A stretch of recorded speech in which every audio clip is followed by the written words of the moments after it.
చేస్తున్నాము. చాలాసార్లు విశ్వాసం ఉన్నది, వాక్యం చదివేస్తున్నాం. విశ్వాసం ఉంది, మోకరించి ప్రార్థన చేస్తున్నాం. విశ్వాసం ఉంది, దేవుని పట్ల రెస్పెక్ట్ ఏది, దేవునికి ఇచ్చే కానుక పట్ల రెస్పెక్ట్ ఏది, దేవునికి ఇచ్చే మనం ఆఫరింగ్ పట్ల రెస్పెక్ట్ ఏది, మినిస్ట్రీస్ పట్ల రెస్పెక్ట్ ఏది, సంఘం ఆరాధన పట్ల రెస్పెక్ట్ ఏది.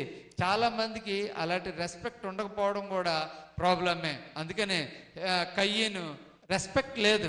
అతను ఏది పడితే అది ఇచ్చేయాలనుకున్నాడు. దేవుడికి కాయగూరలు అంటే ఇష్టం లేదని కాదు, అక్కడ ఆ పంట కూడా దేవుని సన్నిధానాన్ని తీసుకురావాలి.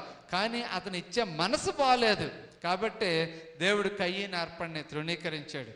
విశ్వాసం అంటే దేవుని పట్ల రెస్పెక్ట్. విశ్వాసం అంటే దేవుని సంతోషపరచడం. చాలామంది ఏంటంటే విశ్వాసం అంటే ప్రార్థన చేయడం, విశ్వాసం అంటే 4 రోజులు మోకరించి ఉపవాసం ఉండి ప్రార్థన చేయడం, 7 రోజుల ప్రార్థన, 21 రోజుల ప్రార్థన, 40 రోజుల ఉపవాస ప్రార్థనలు దేవుడు